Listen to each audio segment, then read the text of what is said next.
श्रीनीलाचल निवासाय नित्याय परमात्मने बलभद्र सुभद्राभ्याम जगन्नाथाय ते नमः। श्री श्री जगन्नाथादि चतुर्धामूर्तिंकर अभय चरणारविंदर किंचन पद्मनाभ हृदयर गभीरतम प्रदेशरु अनंत कोटि प्रणाम ज्ञापन करुछि। सर्वादु जय जगन्नाथ टीवी दर्शक बंधु आपण मानक सदा सम्मान प्रणाम पूर्वक पवित्र पुरुषोत्तम क्षेत्र को स्वागत। महाप्रभुंकर से भव्य पावन पवित्र पुरुषोत्तम क्षेत्र रे आपण माने देखुचंदी विविध प्रकार दृश्य। अनेक भक्त माने तांकर गुरु मानकु मध्य आनी जहाँकि गोटे शोभा यात्रा मध्य कीर्तन भजन सब करथांती। तेणु से दृश्य एबे आसुची जहाँकि भक्त मानकर कीर्तन भजन ये सबू देखा जाउची।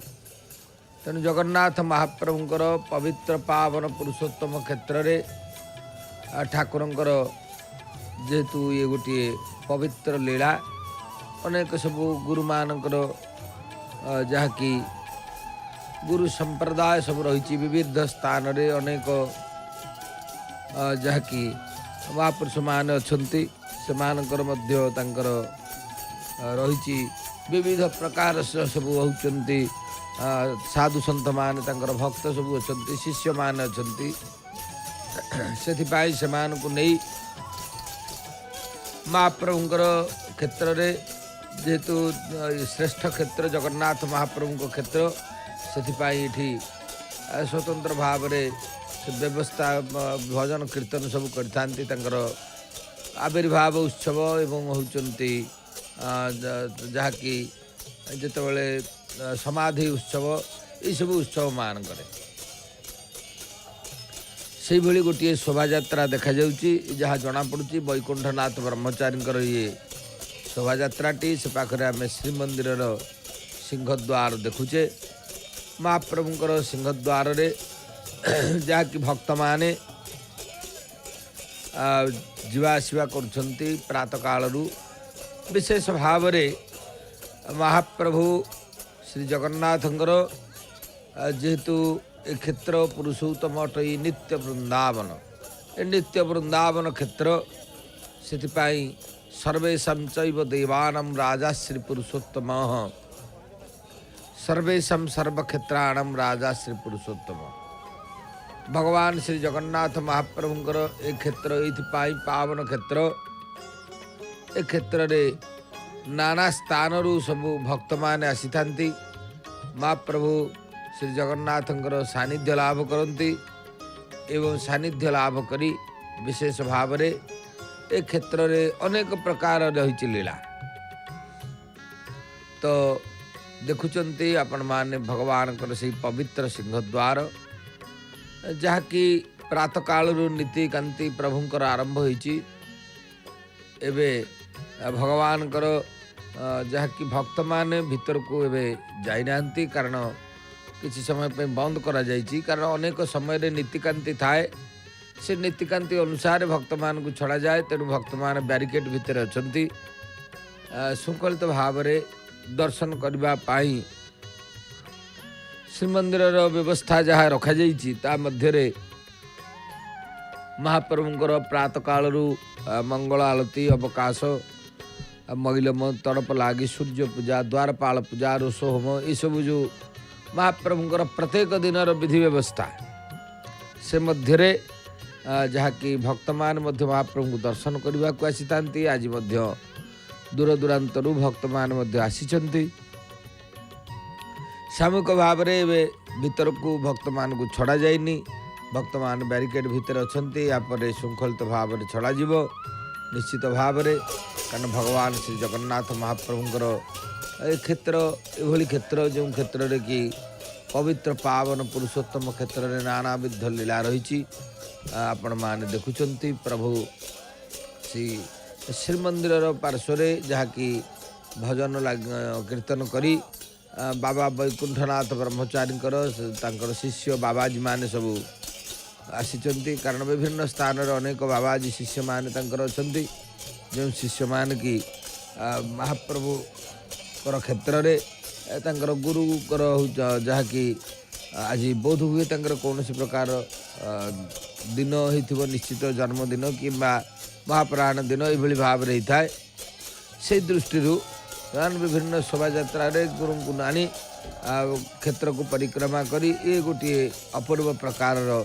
समय कहले अत्युक्ति हम ना तेबे जाऊ महाप्रभु जगन्नाथ सिंहद्वार तो भजन कीर्तन कले पुण्य ही हम ए संदेह ना तेणु भगवान श्री जगन्नाथ महाप्रभु पावन पवित्र पुरुषोत्तम क्षेत्र ठाकुरंकर रीति नीति लीला तेणु ये लीला को आमे कौन जानिबा कारण भगवान को लीला जानी होब नाही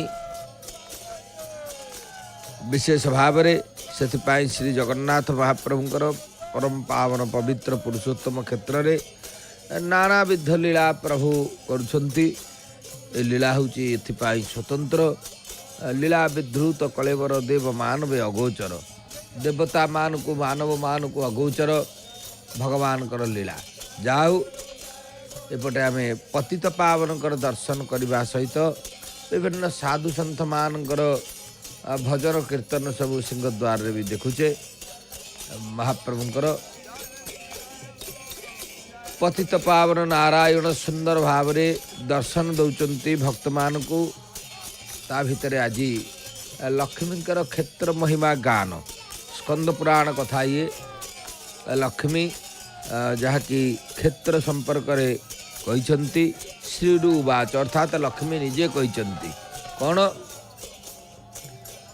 भगवती महालक्ष्मी कहले पंचक्रोशमिदं क्षेत्रम समुद्रांत व्यवस्थितम द्रिकोशम तीर्थराजस्य तटभूमौ सुनिर्मलम लक्ष्मी ए क्षेत्र संबंध रे निजे स्कंद पुराण रे कहते ए क्षेत्रर परिसीमा पंचक्रोश एवं यह समुद्र पर्यंत परिव्याप्त ता मध्य तीर्थराज समुद्रर तटभूमि ठारू 2 क्रोश परिमित स्थान अत्यंत निर्मल एवं भक्त मान को छड़ागला आपण मैंने देखुंती कारण भक्त मान बैरिकेड भितर थिले तेबे जेहेतु भक्त मान को छड़ागला भक्त मान पतित पावन को दर्शन करी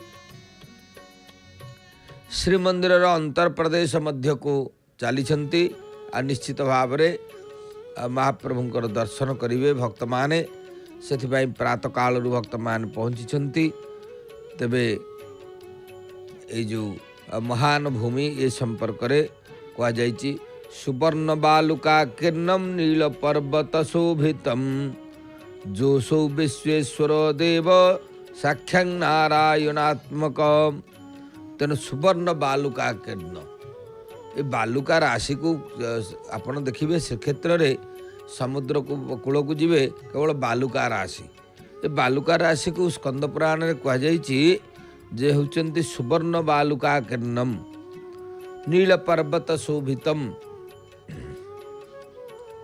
जोसौ विश्वेश्वर देव साक्षात् नारायणात्मक ये क्षेत्र रे सुवर्ण बालुका द्वारा समावृत नील पर्वत शोभित सेठारे साक्षात नारायणात्मक विश्वेश्वर देवदेव जी की महादेव सकल इंद्रिय संयम पूर्वक चतुर्वर्ग फल प्रदाता एवं श्री जगन्नाथ को उपासना करने निमित्त समुद्र तट को आश्रय कर रही तेणु एक कथा कहुई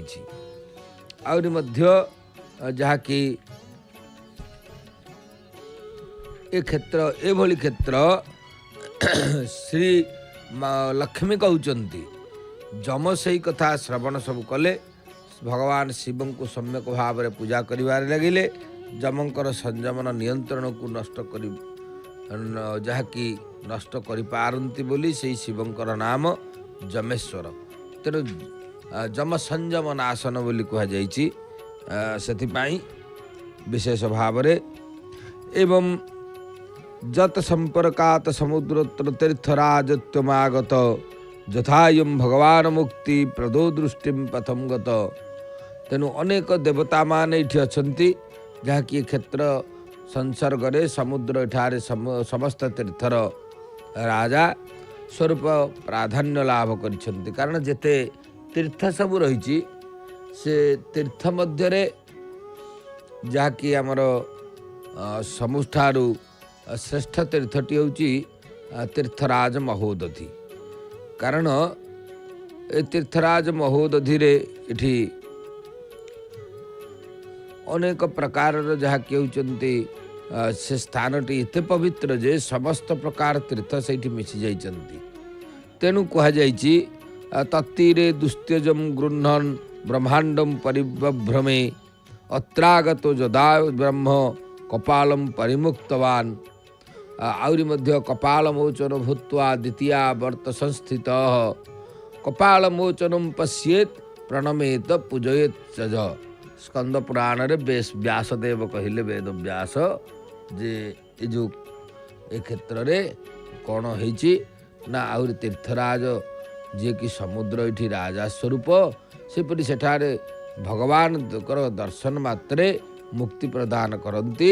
तद्रूप क्षेत्र रे मरण और समुद्र रे स्नान कले मोक्ष मिलता है। अतएव भगवान जगन्नाथ दर्शन ए क्षेत्र रे जो मानकर महाप्राण हुए तीर्थराज समुद्र रे स्नान ये तीन गोटी होती मुक्तिर साधन अत्यंत दुर्लभ। एथि पूर्वे महादेव क्रोधान्वित होई ब्रह्मांक पंचमुख छेदन करी दुस्तेज उक्त ये जो मस्तक को ग्रहण पूर्वक ब्रह्मांड भ्रमण करी एठारे आगमन पूर्वक शंखाकृति क्षेत्र द्वितीय आवर्त वेष्टन स्थान रे उक्त कपालटी परित्याग करथिले। एठारे ब्रह्म कपाल मोचन हेतु कपाल मोचन नामक शिव मध्य अछंती। एई कथा लक्ष्मी कहउछंती क्षेत्र महिमा गान रे। आउ कोन कहिले जो व्यक्ति से कपाल मोचन शिव को दर्शन पूजन प्रणाम करे तार ब्रह्महत्या पाप कंचुक परित्यक्त हुए। कारण से कहुई ब्रह्महत्यादि पापानम कंचुकम बीजहात्यसौ तस्य दक्षिण पार्श्वे तु मरणम भवमोचनम। अर्थात होचंती ब्रह्महत्या पाप नाश होगा सहित कपाल मोचन को दक्षिण पार्श्व मृत्यु हेले आउ जन्म हेबा को हुए नाही। जहाँकि ये कथाटी मध्य कहुई तृतीयावर्त गामाद्या शक्ति में विमला होयाम जानि ही धर्मराज तुम भुक्ति मुक्ति फल प्रदान। व्यासदेव विशेष भाव रे स्कंद पुराण से कथा से कहउछन्ति हे धर्मराज तार तृतीय आवर्त सीमार मोर विमला नाम रे जो शक्ति अछंती से मध्य भुक्ति और मुक्ति प्रदान फल प्रदान करती। कारण व्यासदेव कहले जे होचंती धर्मराज को किए से ना स्कंद पुराण रे इठे लक्ष्मी कहउचंती धर्मराज को धर्मराज जम कहउचंती जे धर्मराज ए पुरुषोत्तम क्षेत्र तृतीय आवर्तरे जो भगवान शिव जी की रही कपाल मोचन एवं ता पाखरे आउरी मध्य रही किए से ना विमला होयाम जे विमला नाम रे जो शक्ति अछंती से मध्य मुक्ति प्रदान करती। जयमाम पूजयते भगत्या प्रणमेत कीर्तयेतु वा सर्वान कामान वाप्नोति मुक्ति चान्ते च विन्दति। जो व्यक्ति यहाँ पूजा प्रणाम कीर्तन भक्ति भाव रे करे से व्यक्ति समस्त अभिलषित लाभ करी अर्थात तार मनस्कामना पूर्ण होई अंत काल रे मुक्ति लाभ करि थाए बोली मध्य कुआ जाइछि। एवं आउरी मध्य कुआ जाय लक्ष्मी कहउचंती नाभिदेशे स्थितम ह्येत त्रयम कुंडम बटो विहु कपाल मोचनात् जाव अर्धासिनी प्रतिष्ठिता। तेणु जेहेतु शंखर नाभि देश कुंड जहाँकि रोहिणी नामक कुंड कह जाए एवं अक्षयवट भगवान एहीपरि तीन तत्वर स्थिति कपाल मोचन ठारू शंकर मध्यभाग पर्यंत यही भागरे अर्धासनी शक्ति मध्य प्रतिष्ठित अच्छा। तेणु आपण माने जानती भगवती अर्धासनी जी जहाँकर अन्य नाम माउसी माँ भगवान से रथयात्रार प्रत्यावर्तन काल रे निजे मध्य पोड़पिठा प्रस्तुत करी प्रभुंकर तीन रथरे मध्य समर्पण होची जहाको आमे पुरोडास कहीपर यज्ञ पुरोडास एवं मध्यम शंखस्य जानीयात सुगुप्तम चक्रपाणि नाम अर्धमस्नाति सलीलम महाप्रलय वर्धितम। विशेष भाव रे हे धर्मराज महाप्रलय वर्धित जलर अर्धभाग सृष्टिर आद्य काल रे असन बा भक्षण करती बोली तांकर ना होची अर्धासनी। कारण यही कथाटी जमराज को श्री महालक्ष्मी कहते कहले जेतेबेले रे महाप्रलय हुए ए महाप्रलय होचंती से होता है एवं तांकरी पाखरे लीन हुए अर्धेक शोषि थांती अर्धासिनी तेणु तांको ना हला अर्धासिनी। सिंधुराजस्य सलिलात जावद मूलम बटस्य वे कीट पक्षी मनुष्याणम मरणान मुक्ति दो मत। एठी व्यासदेव कहिले समुद्र जल ठारू अक्षयवट मूल पर्यंत स्थान रे कीट पक्षी मनुष्य मानकर मृत्यु हेले भगवान मुक्ति प्रदान करती। अर्थात जे कौनसी प्राणी समुद्र जल ठारू अक्षयवट मूल पर्यंत स्थान रे जदि मृत्यु हुए ताले से निश्चित भाव में मुक्ति पाई थांती। कारण सेटा होचंती जहाँकि धर्मशास्त्र रे से स्थान को गुरुत्व दिया जाइछि समुद्रांत व्यवस्थितम। तेणु आपण माने देखिए आमर जय जगन्नाथ टीवी रे मध्य सेथिपाई गोटे जहाँकि नारायण विजय होइथांती अमावास्या रे से होचंती नीति मध्य आपण जय जगन्नाथ टीवी रे देखि थांती। तेबे से तीर्थराज महोदधि पाखरे जहाँकि जल लागी ही बंदापना इत्यादि समाहित परे जमेश्वर मंदिर देई प्रस्थान करिथांती नारायण। तेणु ए क्षेत्र एते दुर्लभ ए क्षेत्रर महिमा को आमे कहि परिबा नाही। आउरी मध्य कह जाइछि अंतर्वेदी त्रियम पुण्या वांछते त्रिदशैरपि अत्रम स्थितान हि पश्यन्ति सर्वाश्चक्राब्जधारिण। यार अर्थ है भगवानकर अंतर्वेदीटी पुण्यजनक बोली तांको देवता मान मध्य वांछा करती एवं एई स्थान रे वासस्थान करुथिबा समस्त को सेमाने भगवान रूप रे दर्शन करती। कारण एठी जो माने वासस्थान करि थांती एमाने होचंती चतुर्भुज समस्त चतुर्भुज भाव रे। कारण पृथिव्याम जानि तीर्थानि गगने च त्रिपिष्टपये सार्ध त्रिकोटि संख्यानि स्वर्गमोक्ष प्रदान बिहि। बड़ा सुंदर कथा एठी लक्ष्मी कहते कौन पृथिव्याम जानि तीर्थानि पृथ्वी रे जेते तीर्थ व्रत भल मंद अच्छी गगने च त्रिपिष्ट पे। कारण आमर जहाँ को कह जाइछि जे होचंती विशेष भाव रे पृथिव्याम जानि तीर्थानि पृथ्वी रे सब जेते तीर्थ रहिछि ता भितरे श्रेष्ठ तीर्थ होची एई क्षेत्र एवं सार्ध त्रिकोटि संख्यानि स्वर्गमोक्ष प्रदान भी जहाँ होचंती 3.5 कोटी तीर्थ ए क्षेत्र में अच्छी।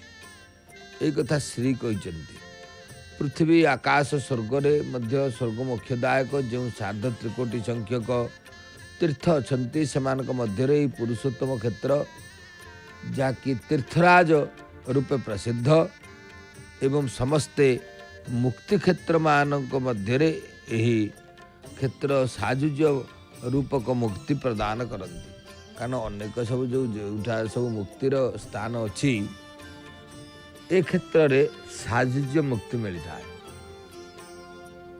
अत्र स्थितान सूचति जन्मा जन्म मृतिष्ठति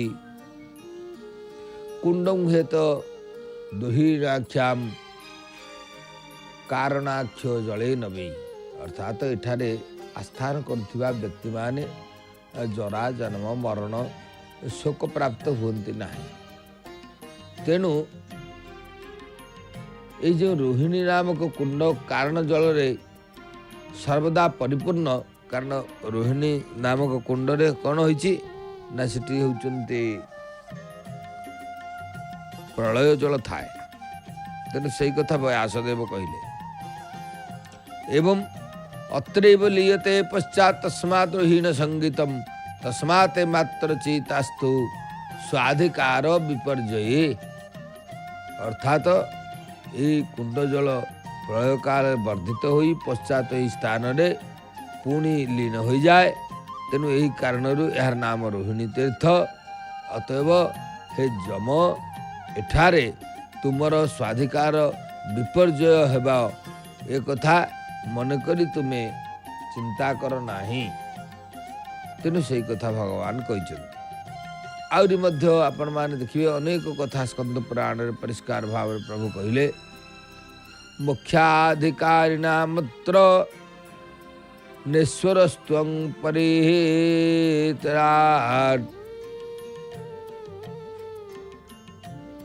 धर्मराजं समादिश्य लक्ष्मीदेवं पुरस्थितम्। विशेषतः भगवान श्री जगन्नाथ महाप्रभुंकर ए क्षेत्र रे जिते सब विधि विधान रही स्वतंत्र विधि विधान एवं भगवान श्री जगन्नाथ महाप्रभुंकर नीलचक्र आम दर्शन करुचे तापर मध्य बाना बंधाई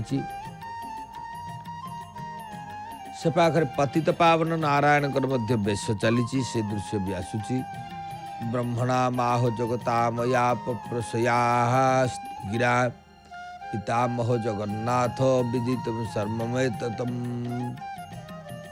अर्थात इस स्थान रे मुख्याधिकारी मानक तुम्हें ईश्वर हुई न पार जगन्माता लक्ष्मी सम्मुख स्थित धर्मराज जमंकु एपरि भाव रे आवेश करी प्रणय वाक्य द्वारा ब्रह्मा को कहले हे पितामह जगन्नाथ आपणकर समस्त विषय जानती कारण हे पितामह जगन्नाथ आपणकर समस्त विषय जानती मोक्षदम सर्वजंतु नामे तत् क्षेत्रम समादिशम कामाख्यम क्षेत्रपालंच विमलांचांतरा स्थिताम साक्षात ब्रह्म स्वरूपसौ नृसिंहौ दक्षिणे विभो हिरण्य कशिपोर्वस्क्यो विरार्जाय प्रभो जुलाहा अर्थात दर्शनादस्य नश्यन्ति पातकानि न संशय भुगतेर्मुगतेश्च योग्याः स्यानत्र कार्य विचारणाम। ये क्षेत्र विशेष भाव रे सकल जीवन को मुक्ति प्रदान करे बोली लक्ष्मी कहते। एक कथा जमं को आदेश करंतु कामाख्या वो क्षेत्रपाल शिव यांक मध्यस्थिता विमला एवं भगवान दक्षिण स्थित ब्रह्म स्वरूप नृसिंह एवं जे हिरण्यकशिपुर वक्षस्थल को विदीर्ण करी प्रलय भाव रे कारण प्रभास द्वारा समुज्वल होइछन्ति ए समस्त दर्शन कले सकल पाप विनष्ट हुए एवं मुक्ति और भुक्ति महाप्रभु प्रदान करती एथरे तिले मात्र संदेह नाही। यह ही परिष्कार भाव स्कंद पुराण लिखा जाइछि। तेणु विशेष भाव ए क्षेत्र जो संपर्क रे महालक्ष्मी निजे कहते आउ का ठाड़ू आम कौन आशा करवा। स्वयं जगतर जी मालिकाणी सी तो एक कथा कहते एवं आहरी मध्य कहगला अस्याग्रे संत्यजन प्राणान ब्रह्मान् जुज्यमाप्नुयात् यत्किंचित् कुरुते कर्म कोटिगुणं भवेत्। श्री नृसिंहदेव अग्रभागे प्राण त्याग कले कौन हम ब्रह्म साजुज्य एवं जेकोसी कर्म कले कोटि कोटि गुण फल लाभ हुए।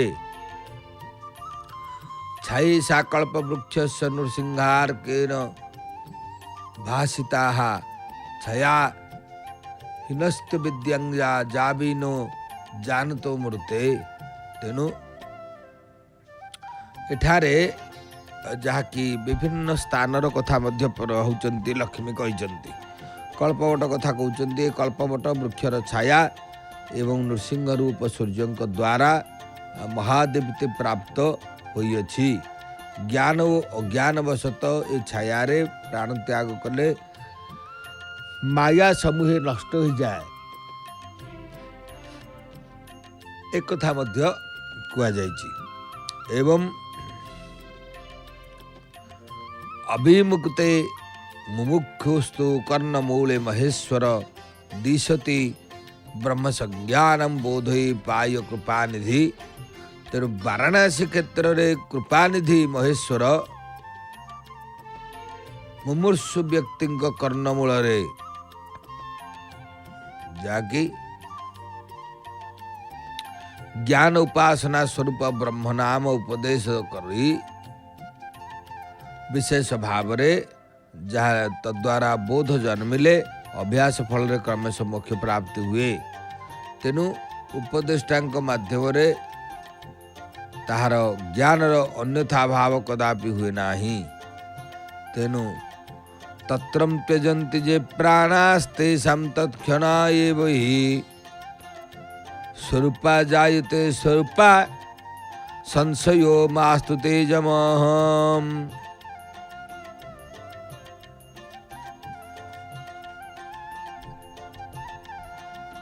तेणु आउरी गोटे कथा मध्य लक्ष्मी कहते कौन ना गतागत प्रसगतानां कर्मिणां मूढ़चेतसां वैवस्वते कदाचिनो विश्वासो यत जायत।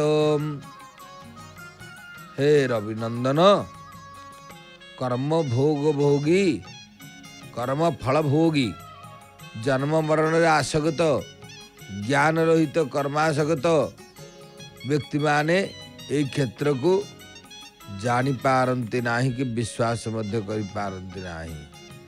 तेणु पिपासु व्यक्ति स्वादु सुशीतल निर्मल गंगाजल परित्यक्त करी अन्य क्षुद्र सरोवर को गमन कला भली मूढ़ लोक माने यही उत्तम क्षेत्र को परित्याग करी जहा कि मध्य अन्यत्र भ्रमण करती।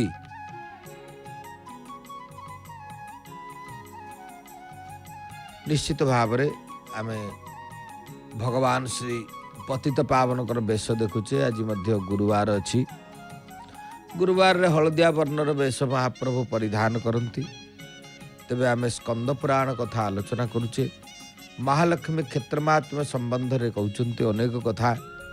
कारण ये जो जत्र विषयो भगत्याहं विश्वासं कुरुते नराः स तु सन्तन्नैव मुद्यते नदृशुं तीर्थमयी वयी।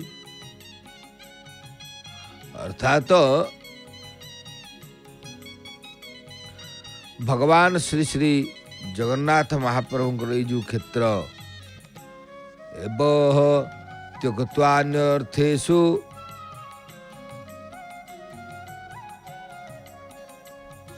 विदधाति रुचिहिन्तुजम् न्यूनं च मा ययां विष्णु वाञ्छितो लोभलालसम् उपवेशेन बहुनां न प्रयोजनमस्ति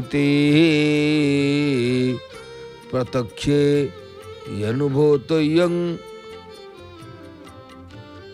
करहटो विष्णुरूपधृक्। निश्चित जगन्नाथ महाप्रभुंकर ए क्षेत्र महिमा तो अनेक रही, अनेक धर्मशास्त्र रे स्वयं लक्ष्मींकर श्रीमुखार बिंदु आम यही कथा शुणुचे। कारण ए क्षेत्र मध्य जो व्यक्ति जेकोसी विषय रे भक्ति सहित विश्वास करे तार मुक्ति ता द्वारा लाभ हुए एवं अतएव एक प्रकार तीर्थ आउ केउठारे हेले नाही।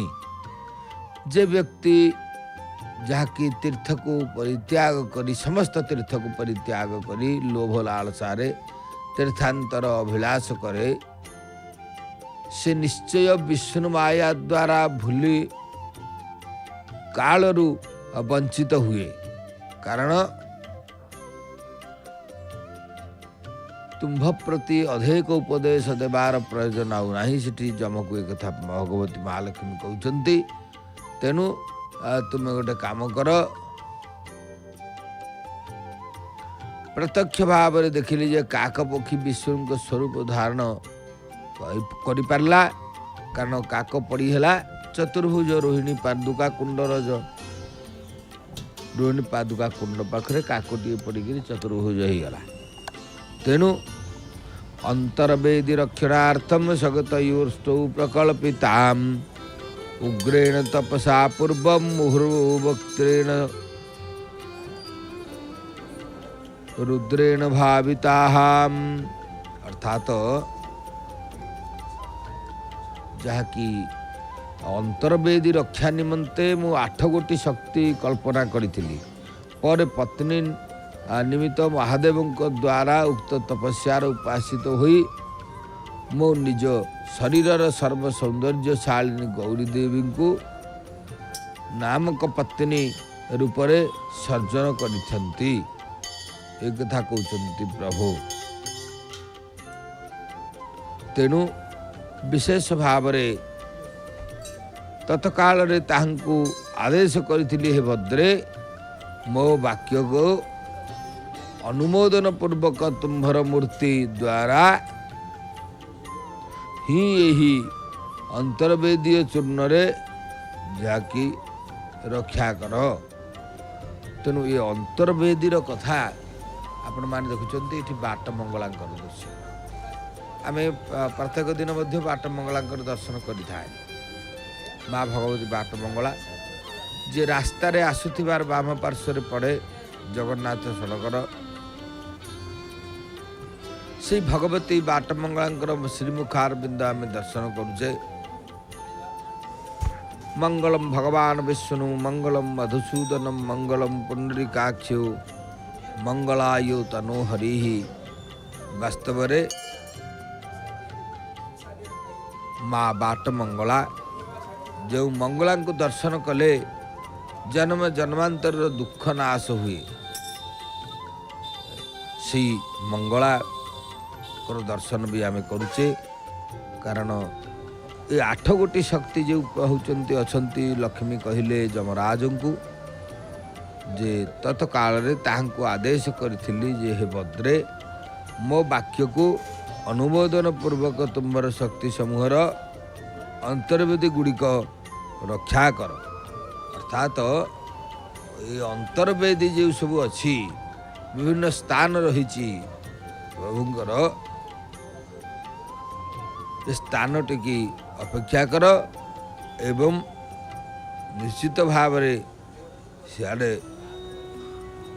जहाँकि प्रभुंकर जो सब लीला चली कारण अनेक स्थान विविध देवता मानकर लीला तेणु कहते तदादिष्टा मया भद्रे वचनम मे प्रिय कुरु अंतर्वेदी रक्ष मम परितस्तम सुमूर्ति भी।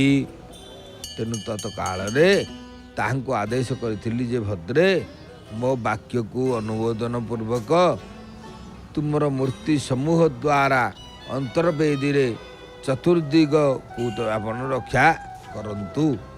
तेणु वास्तव रे आप देखा श्री श्री जगन्नाथ महाप्रभुंकर ये जो परम पावन पवित्र क्षेत्र संबंध रे विशेष भाव में लक्ष्मी तो अन्य एक कथा कहते आम ये शुणी पारिबा कौन आउ सब कहले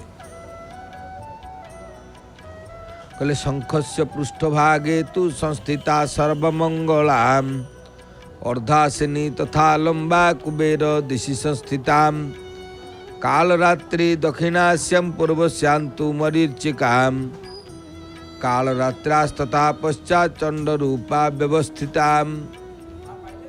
ये स्कंद पुराणर चतुर्थ अध्याय कथा वैष्णव खंड जाकू उत्कल खंड कह जाए।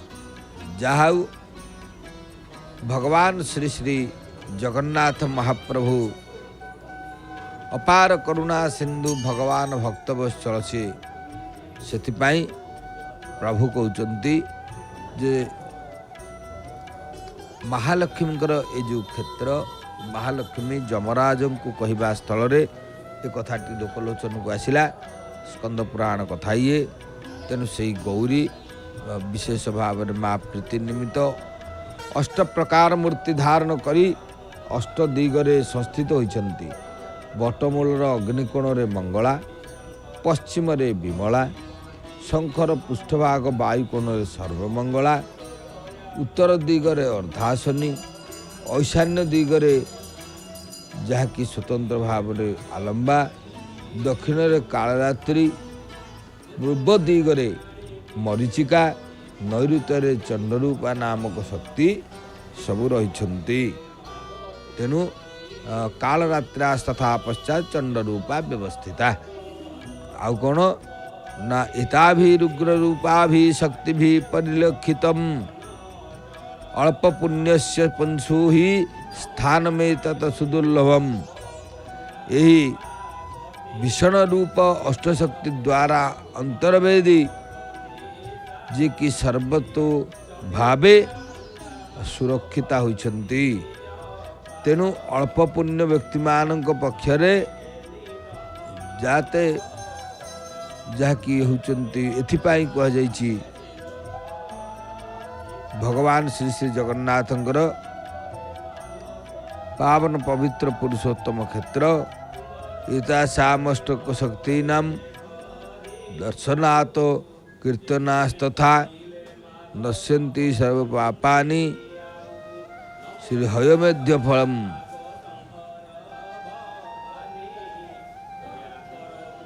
विशेष भाव में जहाँकि आउरी मध्य लक्ष्मी कहउछन्ति जे रुद्रान्याश्चाष्टधा भेदम दृष्ट्वा दुषो रुद्रोपि शंकरी आत्मानमष्टधा भित्वा उपास्ते परमेश्वरम।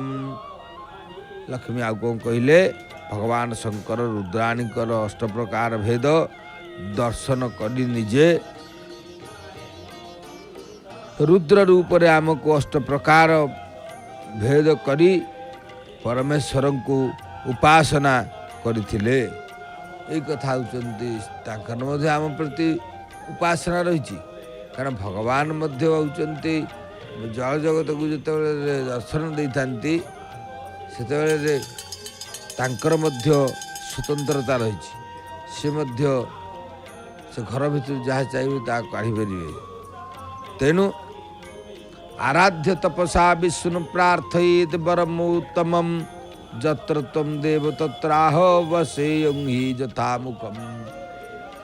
स्कंद पुराण रही जो श्लोकटी विष्णुଙ୍କର तपस्या द्वारा आराधना करी यही वर प्रार्थना करथिले। जहाँकि पूर्व काल रे हे देव आपण जो स्थान रे वास करिवे मु से स्थान रे सुखद सहित वास करी कारण यही कथा मध्य भगवती लक्ष्मी कहते एवं आउ कौन कहले कहले त्वामृते कमलाकांत नाना निर्वृत्ति कारण अंतर्जामी प्रभु में तो तुम बिना निग्रह कुदाम। अर्थात भगवान अनेक प्रकार कथा प्रभु ये कहते हे कमलाकांत आपण व्यतीत कही मुक्तिर कारण नुहंती। हे प्रभु तुम्हें मोर अंतर्जामी तुम बिना मोर विग्रह बा शरीर किपरि सृष्टि हेब तुमको जानी न पारी जहाँकि अश्रु विषय जानी न पारी बारू ये कौन होइछि ना अश्रु विगलित आनंदाश्रुरे लिप्त रही मूढ़ व्यक्ति माने मध्य हर्ष प्रकाश करिथांती। से निर्मल गमन सन्निभ देव मु तुमर शरणापन्न होउछि एई कथाटी होउचंती लक्ष्मी कहिचंती। इठी श्रीरु बाच जाई जैमिनी बाच जैमिनी महर्षि कहउचंती ए संबंध रे कारण भगवान पितुम रुद्रम क्षेत्र स्वामी तया विभू छा स्थापयामास परित स्वयं मध्ये व्यवस्थित। भगवान यही अपूर्व क्षेत्र ये स्वतंत्र एवं धामेश्वर भगवान से अष्ट प्रकार विभक्त रुद्र को क्षेत्र सबु दिगरे स्थापन करी क्षम भाव कारण जेहेतु क्षेत्र समस्त स्थान होचुंती अर्चन पूर्वक स्वयं मध्य व्यवस्थित से मध्य अवस्थान करिछंती। कपालमोचनम नाम क्षेत्रपालम जमेश्वरम मार्कंडेय तथेशानम विश्वस्वम नीलकंठेश्वर जहाँ को नीलकंठ कम बोली मध्य कहा जाए।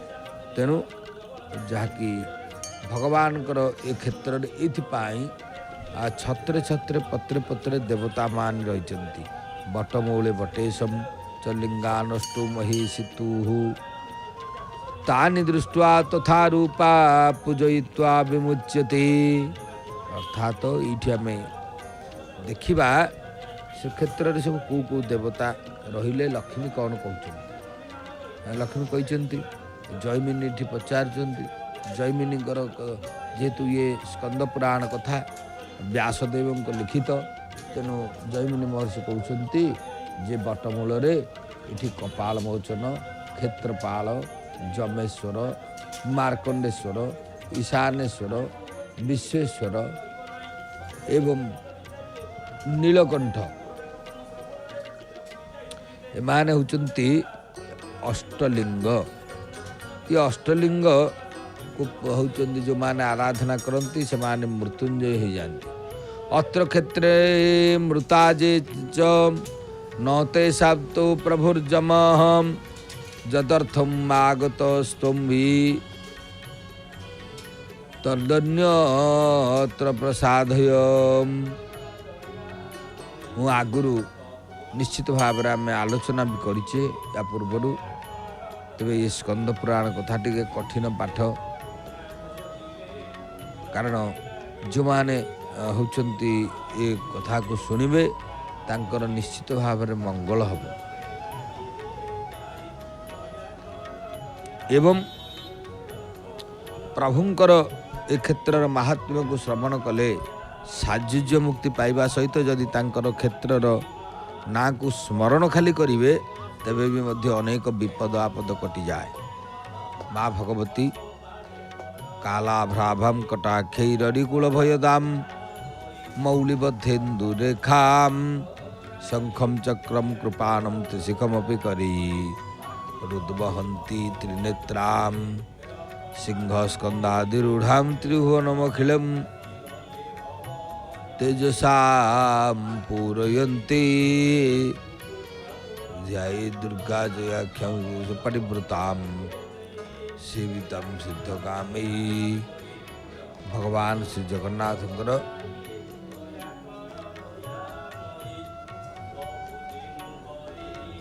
श्री जगन्नाथ महाप्रभुंकर ये क्षेत्र में अनेक आश्चर्य रही ता मध्य आउरी मध्य महालक्ष्मी कहते कहले इंद्रदमन नाम राजा जुगे सत्ये भविष्यति वैष्णव सर्वज्ञानम आहर्ता शस्त्रको विदहम। भगवान ये सबू जमं को बुझाई सुझाई निजपुर को पठाई स्वर्ण बालुका द्वारा आवृत ही क्षेत्र राज से क्षेत्र रे निजर सुदर्शन चक्र द्वारा मायंतु को दूर रे रखिवे। जो क्षेत्र की तंक द्वारा केवे विद्या योग्य नुहे।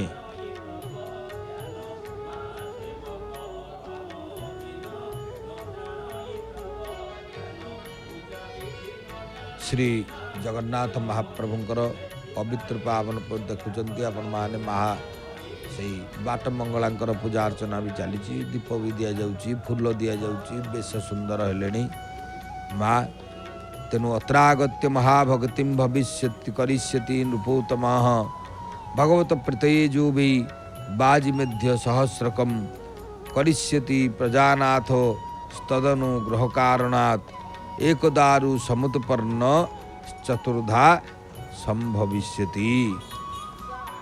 गोटे दारु इठी हे नृपश्रेष्ठ लक्ष्मी सम्मुखस्थ ब्रह्मा को कहले सत्य जुगरे विष्णु परायण समस्त यज्ञर आहर्ता सदशास्त्रविद इंद्रदमन नामक राजा जन्म ग्रहण करिवे।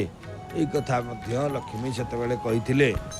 एवं आउ कौन ना होचंती अत्रागत्य महाभक्ति से नृप यही स्थान को विशेष भाव में अत्यंत भक्ति सहित मध्य ये क्षेत्र को आसिबे। अत्यंत भक्ति निष्ठार सहित प्रभुंकर क्षेत्र को आसी ये क्षेत्र रे विशेष भाव में जहाँकि बाजमेध्य सहस्रकम अश्वमेध यज्ञ मध्य सहस्र अश्वमेध यज्ञ करिवे एवं भगवान तांको अनुग्रह करिवा निमंते एक दारुरे चतुर्धा मूर्ति धारण करिवे। एक कथा मध्य लक्ष्मी स्कंद पुराण रे कहिसंती। तेणु आज जो भगवान दारु ब्रह्म रूप रे पूजा पाउछंती निश्चित भाव रे ये तार गोटे ज्वलंत नमूना। कारण स्वयं लक्ष्मी निजे कहिसंती करिष्यति प्रजानाथो स्तदनु ग्रह कारणात् एकदारु समुत्पन्न चतुर्धा संभविष्यति। दारव प्रतिमा नाना विश्वकर्मा घटिष्यति प्रतिष्ठापयिता तुम ही इंद्रदमन प्रसादितम। अर्थात विश्वकर्मा यही दारु प्रतिमा को निर्माण करिवे। आपण इंद्रदमन को प्रति प्रसन्न हुई सही प्रतिमा मान को प्रतिष्ठित करिवे। तेणु ये हूँ जहाँकि कहिसंती श्री लक्ष्मी कहिसंती विशेष भाव में महाप्रभुंकर ये क्षेत्र संबंध रे एथिपाई अस्माकं सदृशीनांच प्रतिमानं पितामहं तदाज्ञात प्रतिष्ठा ही घटना च भविष्यति। कहले हे पितामह आम्भमानक सदृश प्रतिमा तुम्भ आज्ञा द्वारा प्रतिष्ठा और निर्माण हेब। जैमिनी इति पुनर्बार पुनि कहउछंती इति श्रुत्वा श्री वाक्य चतुर्वक्त्रो जमस्य च स्वसंपूरम जगमतुस्तौ मुदा परमया जुतौ। जैमिनी कहिले जे यही सब कथा को जेहेतु लक्ष्मी ठारू जमराज शुणी श्री लक्ष्मीकर वाक्य ब्रह्मा और जमराज श्रवण करी परम प्रीति लाभ पूर्वक श्रीक्षेत्र अनंत महिमा बारंबार स्मरण करी विस्मय आनंद रोमांचित शरीर रे निज निज पुर को प्रत्यागमन कले। तेणु ये कथा कहुई एवं विशेषतः भगवान पावन क्षेत्र रे आमे पतित पावन दर्शन एवं भी करुचे। भगवती माँ बाटमंगला दर्शन जो माने श्रीक्षेत्र को आसती से जगन्नाथ सड़क रे आसला बेल को बाम पार्श्व भगवती देवी बाटमंगला क्षुद्र मंदिर तो पुरा काल तो आउरी छोटिया मंदिर टी थिला एबे संस्कारित तो ये बड़ हो गला नचे तो आउरी पूरा एकदम क्षुद्र मंदिर टी मांकर थिला। जाऊ सही कथा जयमिनी कहते एवं सांप्रतम मुनयस्तस्मिनीन्द्रद्युम्न प्रसादितो शंखचक्रधर श्रीमान नीलजिम्बूत सन्निभाम। व्यासदेव कहले स्कंद पुराण में कहले हे मुनिगण वर्तमान से क्षेत्र में नीलमेघ सदृश शंखचक्रधारी भगवान इंद्रदमुन प्रति प्रसन्न हुई नीलाचल गुहा मध्य श्री बलराम सुभद्रा सुदर्शन सहित दारुमय विग्रह धारण करी जनसाधारण को उपकार निमंते अवस्थान करिसंती। कारण श्रीजु नीलाचल गुहा हंतस्थो बिभ्रत दारुमयं वपु आस्ते लोकोपकाराय बलेन च सुभद्रयां सुदर्शनेन चक्रेण दारुणा निमित्तेन च सहित प्रणत्यार्थिनां नाशन करुणार्णव। तेणु कृपासागर प्रणत जनमानंकर विपद से निवारण करिवे कथा कहुई। तांकु दर्शन कले सुदृढ़ पाप बंधन छिन्न हुए एवं मुनिश्रेष्ठगण त्रितापहरण विषय रे सुधाकर स्वरूप सही भगवान को दर्शन कले जुगपत सत्कर्मर फल समूह उपस्थित हुए। तेणु भगवान विष्णुंकर एहीपरि दिव्य ओ बहुविध मनुष्यावतार अत्यभूत कर्म समूह एवं अतुलनीय महिमा वर्णित होइछन्ति। तेणु मनुष्यगण एपरिकी देवगण मध्य तांको महिमार अंत करि पारंती नाही।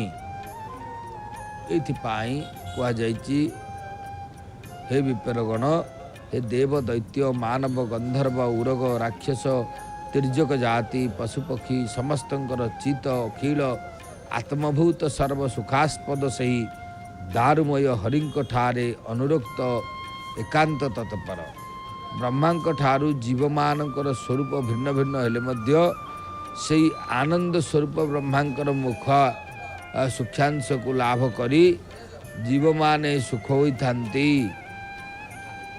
तेणु कहा जाए ब्रह्मण श्रुति बागा ही तत्र नुभूयते द्रति संसार दुखानि ददाति सुखमव्ययम।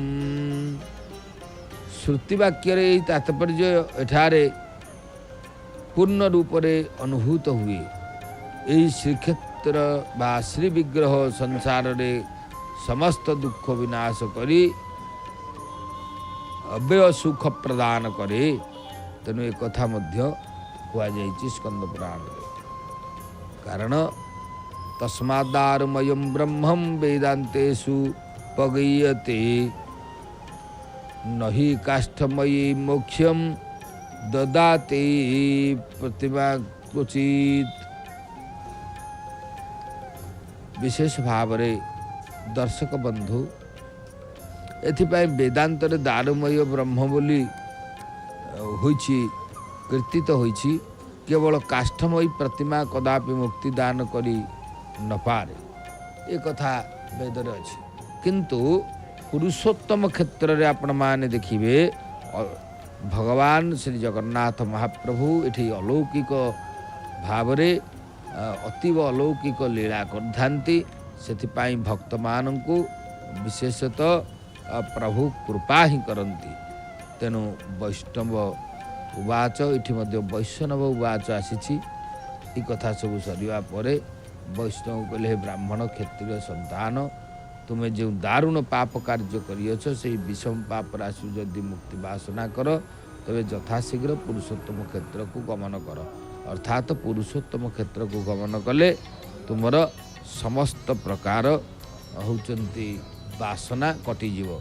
तेणु विशेषतः पुंडरीक अम्बरीशंकर मध्य एठी दुई जन जेहेतु से पुरातन काल रे अनेक पाप करथिले तांको कथा मध्य दृष्टिगोचर को आसीची एवं से मध्य उद्धार होइचंती। से कथा आमे मध्य परवर्ती पर्याय रे निश्चित भाव रे आलोचना करिबा। तबे आज तो समय हो जाइछि निश्चित मोर वाणी को विश्राम देवी एवं आमर कार्यसूची संपर्क में आम अवगत हवा। या परे आमर होचंती ये सीधा प्रसारण जारी रहिबो एवं आमर परम सहयोगी श्रीयुक्त शेषदेव साहू महोदय से सुंदर भाव रे आजिर यही महाप्रभुंकर जेहेतु आज रही श्रीमंदिर माजना नीति भगवती महालक्ष्मी संबंध रे से मध्य आपण मानकु सुंदर भाव रे होचंती जनइबे। एतत् व्यतीत आमर कार्यसूची संपर्क में आम जानिबा।